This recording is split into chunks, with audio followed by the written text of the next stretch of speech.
Interest in President Kennedy's proposed Peace Corps continues to rise among American youth. Here are the forerunners of the Peace Corps. American exchange students, now overseas in backward and depressed areas of the world, giving of their strength, skills, and education in tasks similar to the missions that will be assigned to Peace Corps members. In 1961, President Kennedy appointed Sergeant Shriver director of the Peace Corps and sent the first volunteers to the African nations of Ghana and Tanganyika.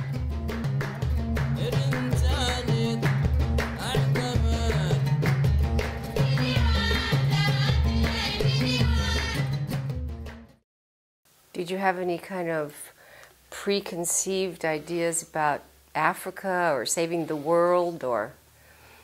Probably not saving the world, and Africa, Tarzan movies, that was it.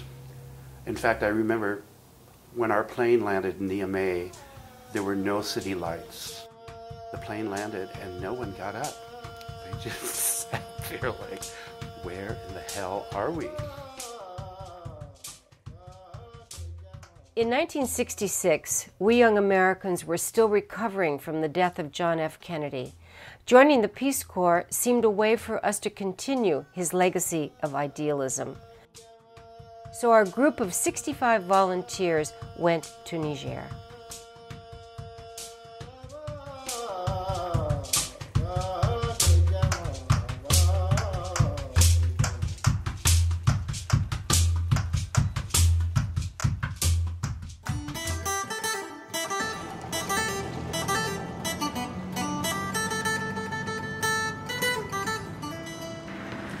In 2008, 40 years later, 5 of us went back to Niger to revisit the country, see our old friends, and witness how our work had influenced the people of Niger. This is our collective story.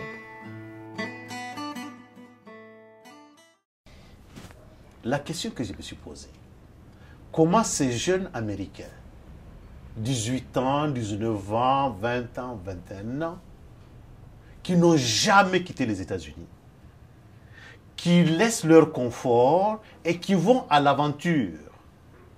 Je dis, qu'est-ce qu'ils ont derrière la tête? Sincèrement, est-ce que c'est le goût de l'aventure? Est-ce que c'est aller découvrir un autre monde?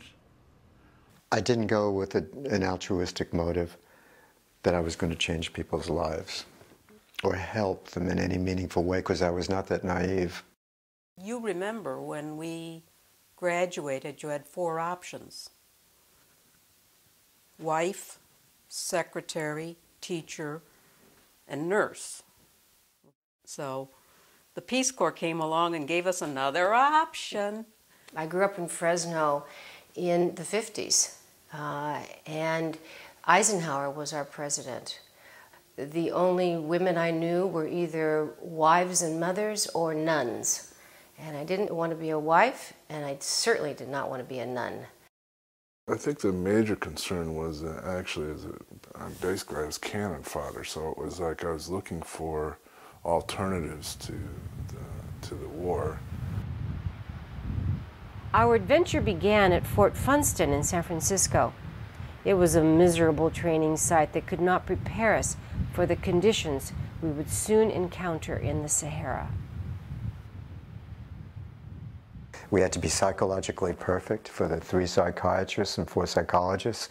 We had to be well balanced. We had to present this image. It was very stressful in the sense that you couldn't really be yourself. We wanted to succeed, but occasionally we would go back to the Quonset hut and there'd be a vacant bed. After 3 tough months of training, we arrived in Niger. When I arrived in Niger, I was in my Black Power phase. This was a time when we were changing what we called ourselves. We went from Negroes, do you want to call yourself Black? Do you want to call yourself African American? I felt somewhat isolated as an African American. I felt isolated from the Africans, and I felt isolated from the white Americans. I also felt isolated from the Black Americans, though. I didn't feel like we shared a lot We were all different, came from different backgrounds. And so I was alone. Vous avez été volontaire du corps de la paix. Vous avez vécu dans des tout petits hameaux, dans des tout petits villages, sans rien. Sans rien. Pas de commodité, aucune commodité. Pas d'eau potable, rien du tout. We stayed in Niger for 2 years, working in agriculture, digging wells, and setting up health clinics for women and their babies. At that time, water was really rationed in these little villages. We would run 3, 4, 5, 6 wells being dug at once. And the volunteers would drive around in these power wagons bringing cement and re-rod and theoretically technical assistance when there was a problem with it. It's like the leaning tower of pizza going down into the well, but you don't want it to lean. You want it to go straight down so that it's aligned perfectly. Tried to avoid going down wells as much as possible. Those little dark holes way down there on this rope. Oh, you look, well, claustrophobia. But yeah, it was fun. Since we had the birth registry, we knew when every kid turned 6 months, because that's when they started weaning and becoming sick because they lost their breast milk or their mother got pregnant again, and they were chubby, healthy, fine kids until then. I went into the homes of 200 different people from every segment of life, and I worked with mothers and their babies. We talked about hygiene and flies and what to do if you have conjunctivitis, and then we got past all that. There was no serious problem. You could just sit down and talk for a bit. The last 6 months was fairly easy just because I was counting down and I knew I was going home. But there was a mixture of sadness as well. I had a person who worked for me, David, that I had learned to love, and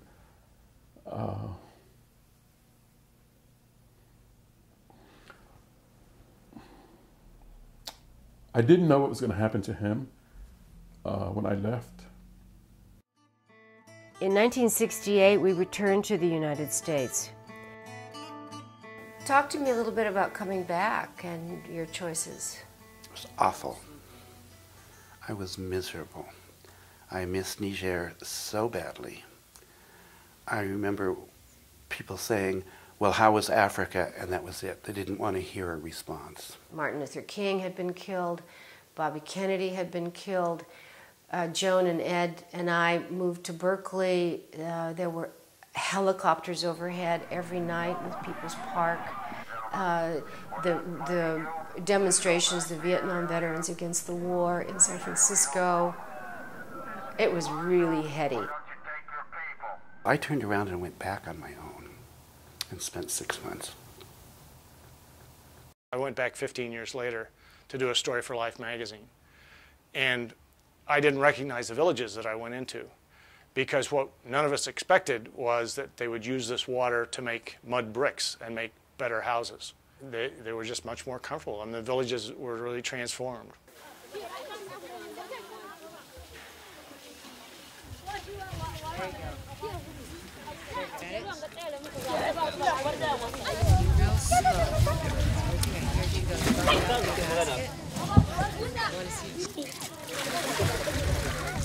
The program that we started in Mattawa, now that's institutionalized.